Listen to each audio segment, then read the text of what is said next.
بسم اللہ الرحمن الرحیم۔ السلام علیکم ناظرین، محکمہ پاسپورٹ نے غیر ملکیوں کو سعودی عرب سے سفر کرنے والوں کے لیے شرائط جاری کیے ہیں۔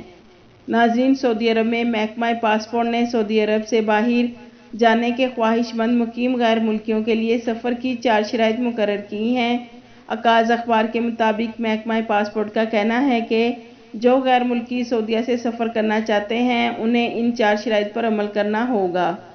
پہلے نمبر پر جس ایئر لائنز پر سفر کر رہے ہیں اس ایئر لائن سے ریزرویشن ہونا چاہیے۔ دوسرے نمبر پر ویلڈ ویزا یعنی ایگزٹ ری انٹری ویزا ویلڈ ہونا چاہیے۔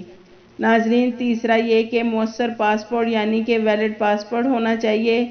چوتھا یہ کہ جہاں کے لیے سفر کرنا ہے اس ملک کی شرائط کی پابندی کرنا ضروری ہے۔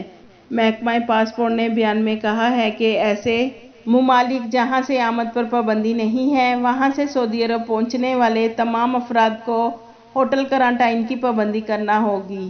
اس سے وہ زمرے مستثنیٰ ہوں گے جن کے بارے میں پہلے ہی اعلان کیا جا چکا ہے، البتہ ان پر وزارت صحت کی مقرر کردہ SOPs لاگو ہوں گے۔ یاد رہے ناظرین کہ وزارت داخلہ نے نئے کرونا وائرس کی صورتحال کے پیش نظر 2 فروری 2021 کو پاکستان سمیت 20 ممالک سے آنے والے غیر ملکیوں پر پابندی عائد کی تھی، جن میں سے 11 ممالک کے مسافروں کی آمد پر پابندی اتوار 30 مئی سے اٹھائی گئی ہے۔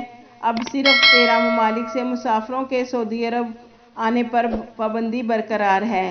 ان میں پاکستان اور انڈیا شامل ہیں، تاہم سعودی عرب کے باہر سفر پر پابندی نہیں ہے۔ آپ کے قیمتی وقت کا شکریہ۔